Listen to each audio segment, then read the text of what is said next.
कैसा रहा था पेपर? अच्छा था डिफरेंशिएशन वाला पेपर ना? उतना डिफिकल्ट तो नहीं लगा होगा जितने के पहले पेपर थे। लगा था क्या? कुछ सिली मिस्टेक्स हो सकती हैं, कैलकुलेशन मिस्टेक हो सकती है। वो इस वजह से मार्क्स कम ले गए होंगे। ठीक है, और एडवांस वाला भी उतना डिफिकल्ट नहीं था ना? उसमें ज्यादा अच्छे मार्क्स दिख रहे हैं कंपैरेटिवली। ठीक है, तो अभी इतना डिफिकल्ट बनाया नहीं था पेपर एडवांस का। कि डिफिकल्टी में फिर वो 2D तो ज्यादा दी नहीं थी मैंने कुछ, है ना? बस थोड़े से टू टू क्वेश्चंस थे शायद 2D के। ठीक है, तो अभी कुछ पूछना है क्या पेपर में? अभी तो एनालिसिस नहीं किया हुआ, किया है? नहीं किया? किस किस ने किया है, हाथ उठाओ। 1 2 बस। ठीक है, कल अच्छे से एनालिसिस करके आओ, फिर हम डिस्कस करते हैं। और सॉल्यूशन आ गए थे दोनों पेपर के? आ गए। हम्म। ठीक है, तो उससे एनालिसिस कर लेना। और आज हम बात करते हैं टेंजेंट नॉर्मल। सीट मिल चुकी है सबको? हाँ, ओपन कर लो सीट।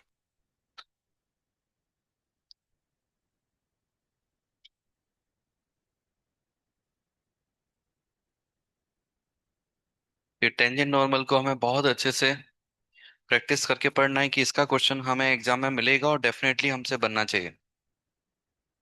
कि इसमें डिफिकल्ट क्वेश्चन ज्यादा बनते नहीं हैं।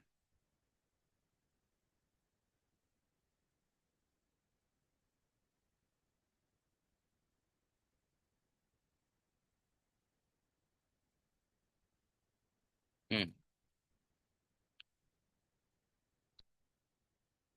तो देखो, पहला टॉपिक है लेवल 1 में equation of tangent and related facts. अब एक की यदि मैं क्वेश्चन करके दिखाऊं।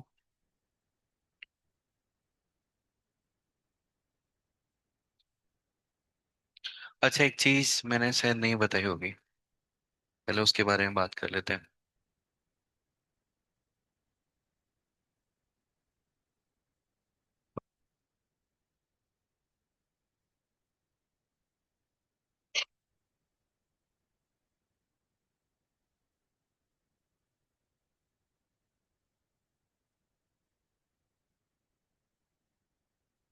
ज्योमेट्रिकल मीनिंग ऑफ डिफरेंशिएशन, इसके बारे में बात की है कि हमने नहीं की, पर शायद फिजिक्स में या फिर पहले ही मैंने इनडायरेक्टली बताया हो कि dy/dx क्या रिप्रेजेंट करता है ज्योमेट्रिकली? स्लो, है ना?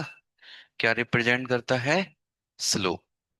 तो इस चीज को हम यूज करने वाले हैं। इसको थोड़ा मैं एक बार ग्राफ से समझाना चाहता हूँ, जिससे डिफरेंशिएशन थोड़ा अच्छे से ज्योमेट्रिकली समझ में आ जाए। आखिर ये होता क्या है डिफरेंशिएशन? तो यदि मैं ऐसा कोई कर्व बनाता हूँ, ये कोई कर्व है। हाँ, ये कोई कर्व है हमारा, और मैं यहाँ पर एक पॉइंट ले लेता हूँ ए, या ए नहीं बोलते हैं इसको, बोल देते हैं x1। यहाँ पर एक दूसरा पॉइंट लेता हूँ, उसको बोल देते हैं x2। तो x1 के करस्पॉन्डिंग मुझे क्या मिल जाएगा? y1। x2 के करस्पॉन्डिंग क्या मिलेगा? y2। ऐसा मुझे मिल जाएगा। हम्म। अब मैं चाहता हूं इससे इसको ज्वाइन करना। इसमें इको कर रखा है क्या?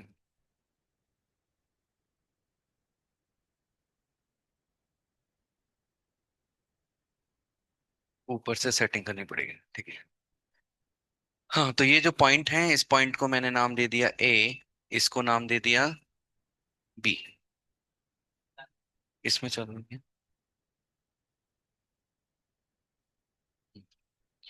इसको नाम दे दिया ए, इसको क्या नाम दे दिया? बी। ए और बी नाम दे दिया। तो बताओ ए बी का स्लोप कैसे निकालेंगे? ए के कोऑर्डिनेट को मैं क्या लिखूंगा? x1 y1। बी टू के कोऑर्डिनेट x2 y2। तो हम बोलेंगे स्लोप ऑफ ए बी क्या आएगी?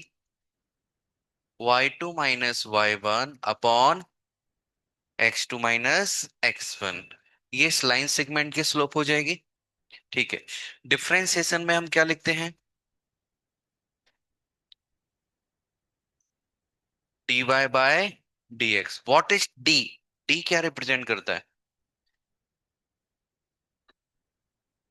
डी स्टैंड्स फॉर चेंज, यदि रिप्रेजेंट करता है तो सी क्यों नहीं लिखते, डी क्यों लिखते हैं?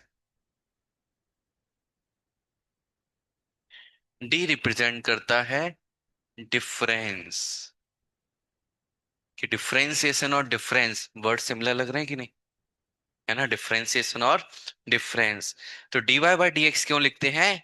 कि ratio of the difference in y upon difference in x, कि x एक्सिस पर कितना चेंज हुआ, चेंज मतलब कितना डिफरेंस हुआ, कोई चीज आगे गई है या पीछे गई है। तो फिजिकली हम उसको चेंज बोलते हैं, पर मैथमेटिकली क्या बोलेंगे, डिफरेंस। डेटा में तो डिफरेंस आया ना, जैसे कोई 1 से 2 गया तो डिफरेंस कितने का आया, 1। और वैसे बोलेंगे कि 1 का चेंज आया नॉर्मल लैंग्वेज में। तो एक्स में जब डिफरेंस है तो वाई में कितना डिफरेंस आया है, एक्स में चेंज करने पर वाई में कितना चेंज हुआ, ये रेस्पेक्ट रेशियो जो होता है इसको हम क्या बोलते हैं, डिफरेंशिएशन। तो क्या ये a माइनस बी, ये जो स्लोप निकालते हैं यही डी बाई डी एक्स के बराबर है स्लोप? नहीं, ये इसके बराबर नहीं है। तो ये इसके बराबर कब हो जाएगा? इसके बराबर तब हो जाएगा जब ये डी डीएक्स है ना, ये टेंडिंग टुवर्ड्स क्या हो जाएगा, 0। मतलब डिफरेंशिएशन भी y2 - y1 अपन x2 - x1, लेकिन कब, जब x2 - x1 क्या है, ऑलमोस्ट 0। मतलब इतना ज्यादा गैप नहीं होना चाहिए, बिल्कुल पास में होना चाहिए। कहने का मतलब है कि ये जो पॉइंट है, इस पॉइंट को मैं कहाँ लाना चाहता हूँ, इसके एकदम पास लेके आना चाहता हूँ, पकड़ के मैं इसको लेकर आता हूँ। तो जैसे ही मैंने सपोज यहाँ पर ये रखा तो लाइन ये मिलेगी। सपोज मैं और पास लेकर आ गया यहाँ तो लाइन कैसी मिलेगी, ये मिलेगी। लेकिन जैसे ही मैं बी पॉइंट को एकदम यहाँ पर लेकर आ गया तो लाइन क्या मिलेगी, एकदम टेंजेंट बन जाएगी ना। तो इसलिए हम बोलते हैं कि डिफरेंशिएशन क्या बोलता है, स्लोप ऑफ द टेंजेंट देता है। तो डिफरेंशिएशन ओनली स्लोप नहीं देता, क्या स्लोप, क्या किसका स्लोप, स्लोप ऑफ टेंजेंट, है ना। उसके लिए यदि मुझे ए पॉइंट पता है तो ए पॉइंट पर हम टेंजेंट का स्लोप बता सकते हैं। क्या ए बी लाइन सेगमेंट का स्लोप बता सकते हैं यूजिंग डिफरेंशिएशन? नहीं। क्या बी पॉइंट पर टेंजेंट का स्लोप बता सकते हैं? हाँ। इस पॉइंट को उधर लेके जाएंगे तो इस तरह से टेंजेंट आएगी, वहां भी बता देंगे। ठीक है। तो ये प्रैक्टिकल ज्योमेट्रिकल एप्लीकेशन है, प्रैक्टिकल नहीं बोल सकते, थ्योरेटिकल, जो जिसके बेसिस पर डिफरेंशिएशन बना है। कि डिफरेंशिएशन स्लोप कब बताता है, क्या y2 - 1 upon x2 - x1 dy/dx के बराबर होगा? ऑलवेज नहीं। कब बराबर होगा? जब x2 - x1 क्या है, ऑलमोस्ट 0 है, उस केसेस में। क्लियर? इसलिए तो L H T R H T लेते हैं, क्योंकि वहां x2 - x1 क्या आ जाता है, आर एच टी में प्लस एच और एल एच टी में माइनस एच। क्योंकि एल एच टी में ये बड़ा होगा ये छोटा होगा, आर एच टी में ये बड़ा होगा ये छोटा होगा। जब ऑलमोस्ट 0 है तब हम बात करते हैं। ठीक है, ज्योमेट्रिकल एप्लीकेशन समझ में आ गया। हम्म। तो यहाँ स्लोप की हमें बात करनी है, तो अब यदि हम क्वेश्चन देखें, पहला वाला क्वेश्चन देखो, level 1 first question. Tangent of the curve y is equal to F X at any point is parallel to y axis, then at that point dy by dx equal, उस point पर, उस particular point पर, जैसे वो ए point है, ए point पर जो slope है, ए पॉइंट पर जो टेंजेंट है वो कैसी है, y एक्सिस के पैरेलल, तो उस पॉइंट पर कर्व का स्लोप क्या होगा, इनफाइनाइट होगा। हाँ। तो सी आंसर आ जाएगा। समझ गए? तो इस तरह से क्वेश्चन करना। अब जैसे कि ये क्वेश्चन आ गया, question number 4, the slope of the tangent to the curve at the point x is equal to 5, क्या करोगे, डिफरेंशिएशन करोगे, डी वाला डी एक्स वाला टर्म आएगा, x की वैल्यू 5 डाल दोगे, आगे आंसर dy/dx। आसान है।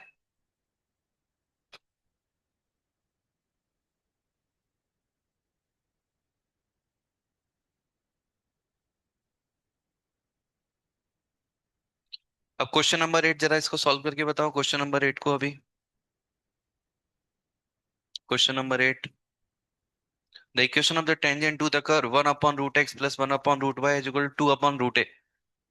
2D में तो ऐसा कभी कर्व सोच भी नहीं सकते थे, हो सकता है 1/√x प्लस 1/√y, और उसकी टेंजेंट निकालना है। अब हम कैसा भी कर्व आ जाए सबकी टेंजेंट निकाल सकते हैं, सभी का मेथड एक ही है। डिफरेंशिएशन करो, पॉइंट दिया है वहां से डिवाइड बाई डी एक्स यानी कि उसकी स्लोप आ जाएगी। और स्ट्रेट लाइन एक, सॉरी टेंजेंट एक स्ट्रेट लाइन होती है, स्ट्रेट लाइन की दो ही चीजें चाहिए होती हैं, पॉइंट और स्लोप। स्लोप हम निकाल देंगे divide by D x, point already दिया है ए कॉमा ए। तो x1 y1 दिया है, y minus Y one is equal to m into x minus x1 method हम अप्लाई कर देंगे।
तो डिवाइड बाई डी एक्स की वैल्यू -1 आ रही है ना, तो टेंजेंट की इक्वेशन क्या लिख दोगे? +1 कैसे आ रही है? इसको मैं उधर लेकर जाऊंगा, ये प्लस होगा, माइनस उधर जाएगा, माइनस होगा ना, -1। तो y माइनस वाई वन कितना है, a is equal to -1 into x minus a. तो y minus a is equal to minus x plus a, तो x plus y is equal to.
आ गया 9 का आंसर?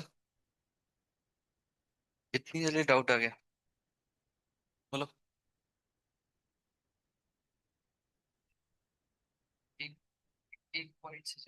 यस। 2 पॉइंट कहाँ दिए? हाँ। हाँ। हाँ, पर दोनों पॉइंट ऑलमोस्ट सेम है ना, इसलिए तो एलएचटी आरएचटी की बात की जाती है। अब यहाँ हम जाएंगे डिफरेंशियलिटी वाले कॉन्सेप्ट पर, जो बात कर रहे हो उसको समझने के लिए। डिफरेंशियलिटी में हम दो तरह के पॉइंट लेते हैं, एक राइट वाला पड़ोसी, एक लेफ्ट वाला पड़ोसी। दोनों पर हम स्लोप निकालते हैं, है ना, उसको बीच वाले को फिक्स लेते हुए। एक एक्स और एक एक्स प्लस एच। ये 2 पॉइंट हो गए, यहाँ हमने स्लोप निकाला। एक्स और एक्स माइनस यहाँ पर निकाला, दोनों सेम आ गए, तो हम बोलेंगे बीच वाले पर भी सेम आएगा। हाँ, तो मान लो ना हमने आर आर एच टी निकाल रहे हैं, ऐसा समझ लो कि हम एक्स और एक्स प्लस एच के बीच में निकाल रहे हैं। एच ऑलमोस्ट क्या है, 0, है ना। लेकिन हम डिफरेंशियबिलिटी वाला मेथड यहाँ पे यहाँ लगाओगे, आर एच टी निकालने का मन करेगा क्या? हम्म। पर 0 होता नहीं, लेकिन कई बार एच लेने पर आंसर जो हम सोचते हैं उसके अलावा कहीं बहुत कुछ आ जाता है ना। ये कैलकुलेशन हमने किया है कि जब एच टेंडिंग टू 0 लेते हैं, डायरेक्ट 0 वैल्यू डाल दो तब अलग आंसर आता है, लेकिन एच टेंडिंग टू 0 ले लो कुछ अलग आता है एक्स प्लस एच डालने पर, है ना। तो ये बारीक कैलकुलेशन है बहुत, मतलब जैसे वो बोल सकते हो ना, जैसे साइज पढ़ते हो, किसी का 1 मीटर होता है, किसी का 1 फीट होता है, फिर माइक्रोमीटर, नैनोमीटर, पिकोमीटर, छोटा इलेक्ट्रॉन का साइज क्या है, तो वहां दुनिया ही एकदम बदल जाती है ना। तो सिमिलरली मैथमेटिक्स में भी जब चीजें छोटी होती है, तो हम आंखों से नहीं देख पाते, पर चीजें कुछ और हो रही होती हैं। उसी के कैलकुलेशन के लिए डिफरेंशिएशन, डिफरेंशिबिलिटी, ये सब बनाया गया पूरा मैथमेटिक्स, न्यूटन ने बना के दिया था। इसलिए अभी नहीं ज्यादा समझ में आ रहा मत समझो, बस क्वेश्चन को सॉल्व करो, जेई हमें निकालना है। समझने के लिए बाद में मौका मिलेगा, पीएचडी करना। एमएस एमएससी तो नहीं करोगे, वरना पीएचडी करना, या मैथमेटिकल अलग से इंस्टीट्यूट है, उसमें उसमें जा सकते हो, वो भी एडवांस के थ्रू जाते हैं उसमें भी, है ना, यदि इंटरेस्ट है तो जा सकते हो। अदरवाइज इतना तो समझ में आ गया ना कैसे निकाला, जेई निकल जाएगा। ना ज्यादा डीप में कभी कभी नहीं जाना भी बेनिफिशियल होता है, क्योंकि अभी हम रिसर्च करने के लिए नहीं बैठे हैं, पर हम कुछ चीजें हम पढ़ते हैं डिटेल में कि आखिर वो क्यों आया, जैसे कि इसको हमने पढ़ा, इसलिए कि थोड़ा एक आइडिया मिले कहाँ से चीजें डिराइव होती हैं, कहाँ से बनती हैं, जिससे यदि कॉलेज में जाते हो, अच्छे कॉलेज में रिसर्च करते हो, तो कुछ इन्वेंशन कर पाओ, है ना। लेकिन समझ में नहीं आए तो टेंशन मत लो, हमें जेई निकालना है, बाद में बहुत मौके मिलेंगे डीप में जाने के लिए। ये तो समझ में आ गया ना, नाइन्थ का आंसर आ गया। टेंजेंट की क्वेश्चन दी थी, वहां से स्लोप उठा लिया हमने, उसको डिफरेंशिएशन कर दिया, D Y by D X की वैल्यू डाल दी, एक्स की वैल्यू आ गई, एक्स कोऑर्डिनेट आ गया, वाई निकालने के लिए क्या किया, एक्स को दोबारा से एक क्वेश्चन में डाल दिया। आसान काम है ना। हाँ, ऐसे ही क्वेश्चन हमें करने होते हैं। तो पहला टॉपिक पूरा इसी तरह से सॉल्व कर देना है, 36 तक। नेक्स्ट देखो, टॉपिक क्या है, length of intercept made on axis by the tangent and normal. Already हमें आता है सब कुछ, बस नाम अलग, नाम भी बल्कि पड़ा है। तो सपोज कोई कर्व है, मैंने ऐसा कोई कर्व बनाया, इस कर्व पर इस पॉइंट पर मैंने टेंजेंट ड्रॉ कर दी, मैंने टेंजेंट ड्रॉ कर दी, अच्छी नहीं बने, है ना। अब ये क्या बोल रहा है, लेंथ ऑफ इंटरमेड on axis y tangent and normal, तो ये टेंजेंट है, एक्स वाई एक्सिस पर कितना कट कर रही है इंटरसेप्ट, निकालना आता है, कैसे निकालोगे, equation of tangent, then X को 0 डाल दोगे, इसको यदि बी बोला तो ये आ जाएगा लेंथ। ये कैसे निकालोगे, एक्स एक्सिस पर वाई को 0 डाल दोगे तो ये आ जाएगा। नॉर्मल की इक्वेशन निकालने के लिए बोला जाए कि नॉर्मल कितना इंटरसेप्ट कट करता है, टेंजेंट की स्लोप आ गई d Y by D x, तो slope of normal is equal to -1 upon slope of tangent, इस तरह से हम बोल देंगे। बस स्लोप आ गया, पॉइंट तो सेम ही होगा ना जहां से टेंजेंट गई है, वहीं से नॉर्मल जाएगा, तो नॉर्मल की equation straight line y - y1, उससे निकाल देंगे। जैसे ही आया, y को 0 डालेंगे, ये पॉइंट आ जाएगा, x को 0 डालेंगे, ये पॉइंट आ गया, हो जाएगा पूरा टॉपिक। सब वही 2D वाली चीज है, बस 2D से ज्यादा आसान है, क्यों, 2D में पैराबोला में इतनी सारी प्रॉपर्टीज थी, कैसे टेंजेंट निकालना है उसका अलग मेथड था, है ना, सर्कल में वगैरह, इलिप्स में, यहाँ सब में एक ही मेथड अप्लाई होगा, डिफरेंसेस।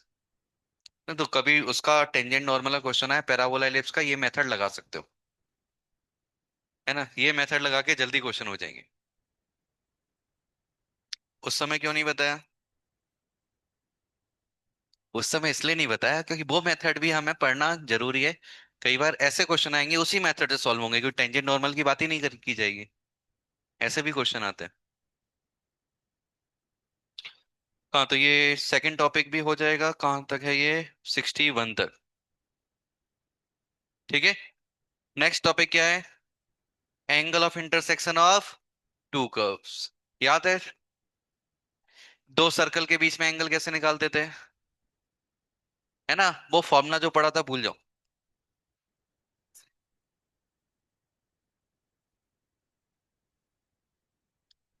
हमें क्या करना है? जैसे कि सपोज मुझे तो ऐसा बोला, एक दे दिया पैराबोला, दूसरा दे दिया सर्कल।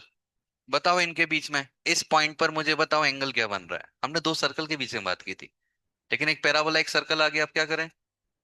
उस पॉइंट पर पैराबोला पे टेंजेंट बनाओ, सर्कल पे टेंजेंट बनाओ, इन दो स्ट्रेट लाइन के बीच में एंगल निकाल दो, आंसर आ गया।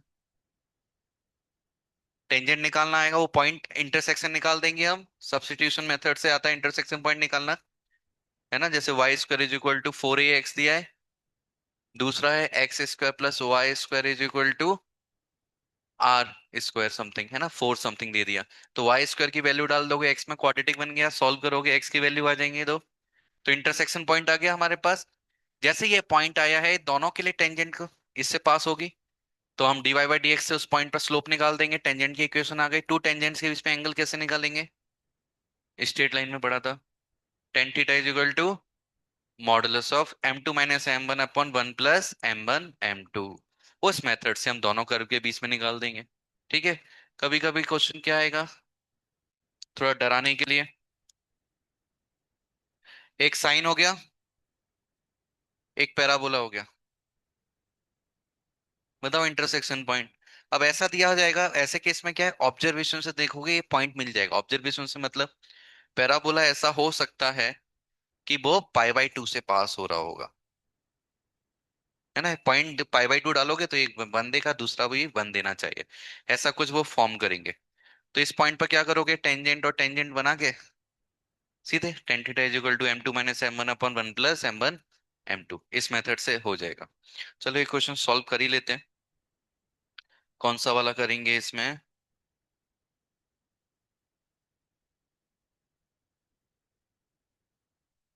अच्छा ये कर लो, क्वेश्चन नंबर 66। एक क्यूबिक है, दूसरा पैराबोला है। देखते ही समझ में आ रहा है। अच्छा, उन्होंने बोला भी कहाँ पर निकालना है? ऑरिजिन पर, मतलब 0 0 पर।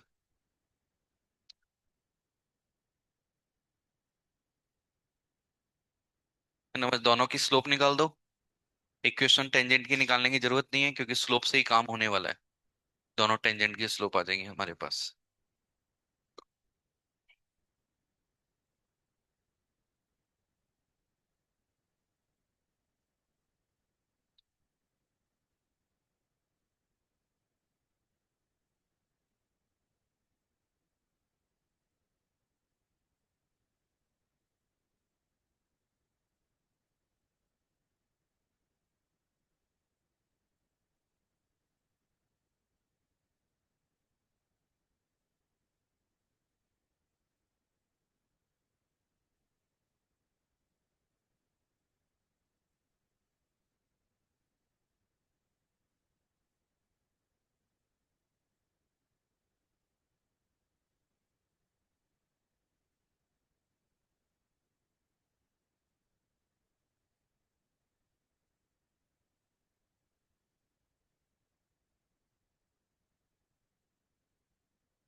आगे आंसर नहीं आया?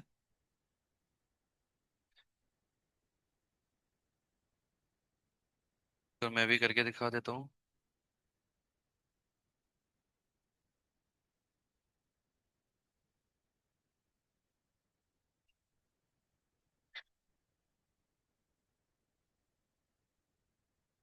66 था। 2y = x³ और y² = 32x।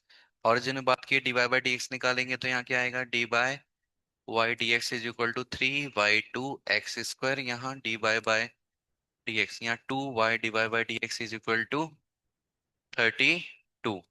तो यहाँ से dy/dx = 16/y, जीरो डालेंगे तो ये वैल्यू इन्फाइनाइट, ये वैल्यू जीरो, एक जीरो दूसरा इन्फाइनाइट, 90 डिग्री। एक का स्लोप जीरो मतलब टेंजेंट ऐसी होगी, दूसरे का स्लोप इन्फाइनाइट मतलब ऐसा होगा, दोनों के बीच में एंगल 90 ना। इस तरह से हम कैलकुलेट कर सकते हैं। ठीक है, तो इसको ट्राई कर लेना। हाँ, एक टॉपिक रह गया इससे पहले, क्वेश्चन नंबर 42।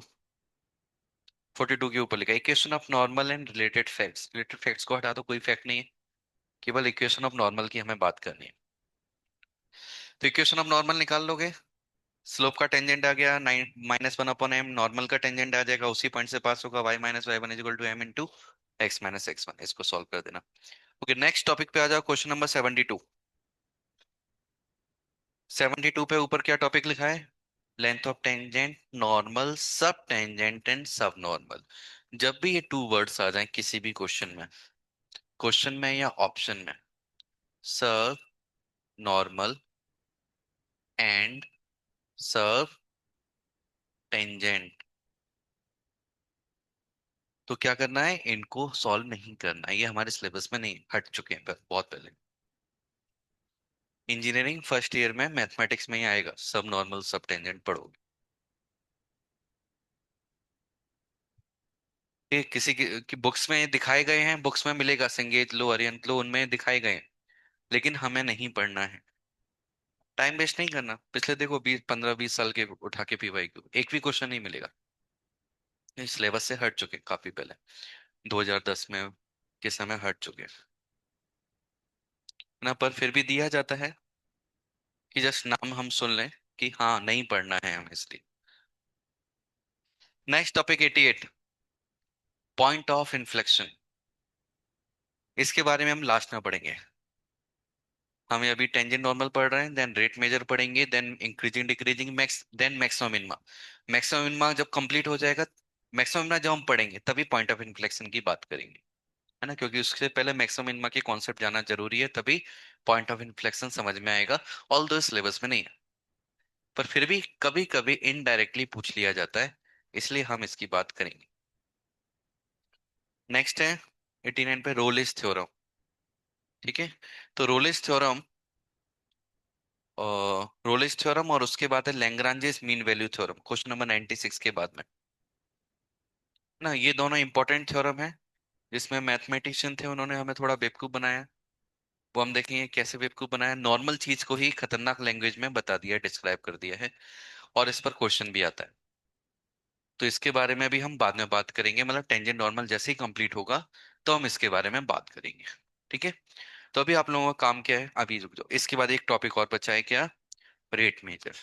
रेट मेजर है इंपॉर्टेंट चीज, पर क्वेश्चन आने का चांस मतलब 40 60% है, 40% चांस है कि आएगा, 60% है कि नहीं आएगा।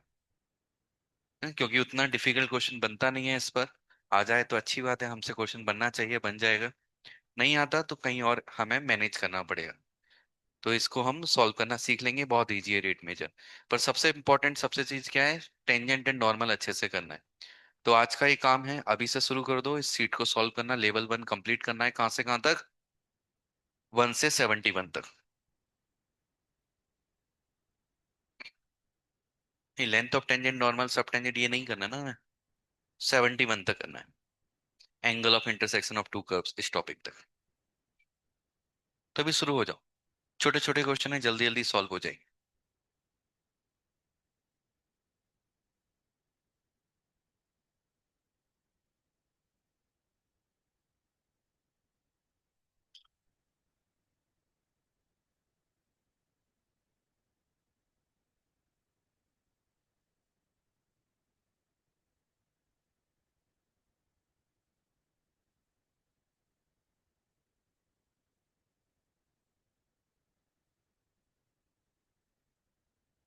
तो हमारा टारगेट क्या है? आज मंडे है। मंडे ट्यूसडे वेडनेसडे, वेडनेसडे तक हमें, हाँ, ये कंप्लीट करना है, टेंजेंट नॉर्मल वाला पूरा ये सीट सॉल्व कर देना है।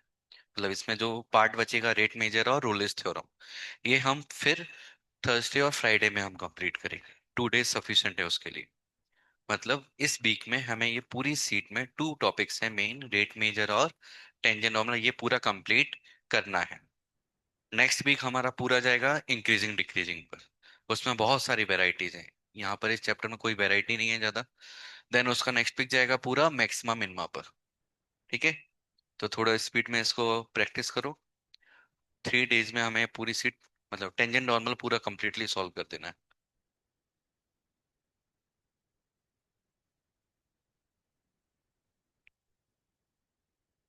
और जल्दी हो जाए तो अच्छी बात है। 2 डेज में भी हो सकता, मतलब आज का पूरा दिन, कल का पूरा दिन, और परसों मॉर्निंग क्लास।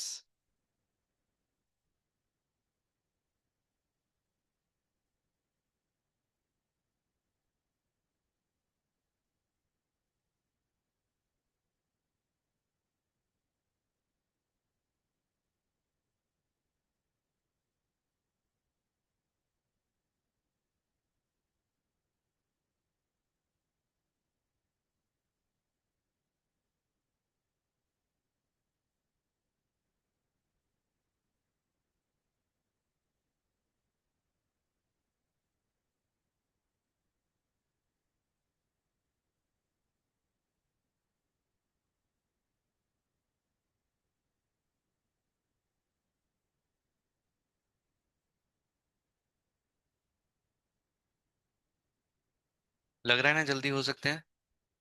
ठीक है, तो मैं टाइमर लगाता हूँ। तो टाइमर मैं लगा रहा हूँ यहाँ पर 15 मिनट्स का। 15 मिनट्स का टाइमर। टारगेट है 20 क्वेश्चंस। जिस जिस भी क्वेश्चन पर हो वहां से शुरू करो, ठीक है। 15 मिनट्स, 20 क्वेश्चन, टारगेट स्टार्ट।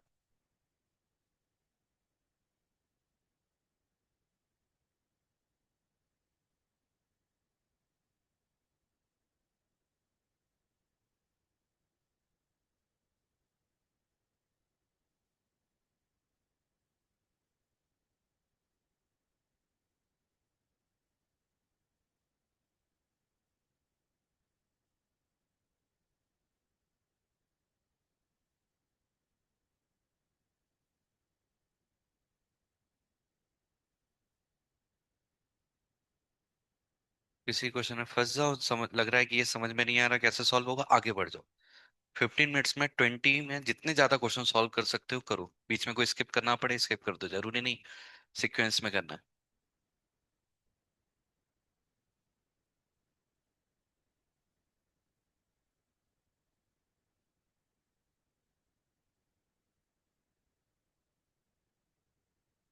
और जैसे ही क्वेश्चन सॉल्व होगा बस आंसर लिखो, आंसर चेक मत करो सही है या गलत है। बस आंसर लिखो, नेक्स्ट क्वेश्चन पे इंक्रीज, नेक्स्ट क्वेश्चन पर आगे बढ़ जाओ।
चेक करो कितने क्वेश्चन हुए।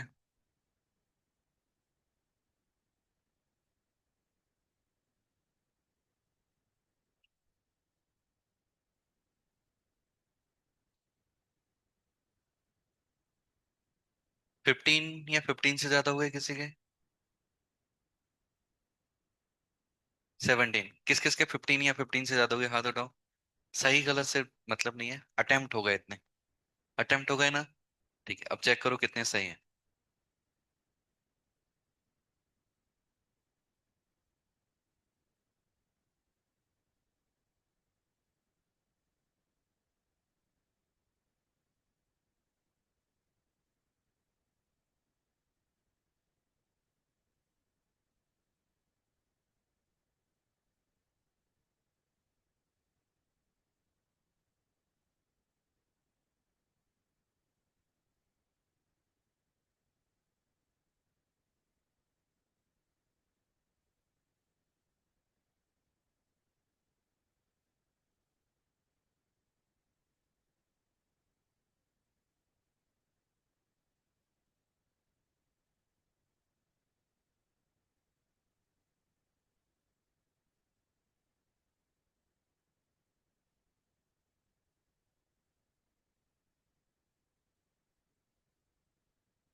चेक कर लिए सब? जीरो मिस्टेक किसी की थी? एक भी गलत नहीं? हाँ, स्किप हो गया, मतलब अटेम्प्ट किया लेकिन गलत नहीं था। किस किस का था कि जीरो मिस्टेक, 100% एक्यूरेसी? ठीक है, मतलब ये सेटिस्फेक्शन होना चाहिए कि हाँ हमने गलत नहीं किया। अब जिसका गलत हुआ एनालिसिस करो क्यों गलत हुआ, और जिसके क्वेश्चन छूट गए स्किप हुआ वो चेक करो क्यों हमने स्किप किया, क्यों उसमें ज्यादा समय लग रहा था। मुझे ऐसा लग रहा था कि ज्यादा समय लगेगा। तो ये प्रोसेस है सेल्फ स्टडी में पढ़ने का। सेल्फ स्टडी में भी इसी तरह टाइमर लगा के क्वेश्चन सॉल्व करना चाहिए। देन फिर चेक करना चाहिए कहाँ मिस्टेक हुई कहाँ नहीं हुई, हमने कोई छोड़ा क्यों छोड़ा। क्योंकि यदि ये टाइमर नहीं लगाते तो कित इतने क्वेश्चन हो पाते जितने अभी अटेम्प्ट किए? नहीं हो पाते ना। तो हमारी एफिशिएंसी बढ़ गई, कैपेसिटी बढ़ गई क्या? नहीं, कैपेसिटी इतनी है बट हम उसको यूज नहीं कर रहे हैं। तो जब थोड़ा प्रेशर होता है ना, साइकोलॉजिकल प्रेशर, तो हम हमारा बेस्ट दे पाते हैं। इसलिए डेली टाइमर लगाओ सेल्फ स्टडी में एंड देन सॉल्व करो, इसी तरह से प्रैक्टिस करो। देन कभी भी समय कम नहीं पड़ेगा। और धीरे धीरे हमारे अभी 15 मिनट्स में 15 नहीं हो पाए, 20 नहीं हो पाए, बाद में हम 25 भी कर लेंगे इस लेवल वाले क्वेश्चंस।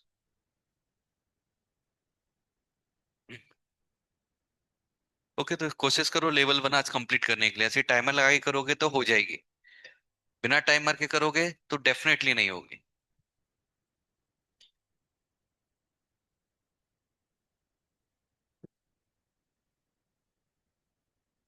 ठीक है, तो इसको कंप्लीट करके लाओ। कल हम पीवाई क्यू करेंगे इस पर, है ना? लेवल 1 करने का सीधे पीवाई क्यू हम बना सकते ठीक है, हरे कृष्णा।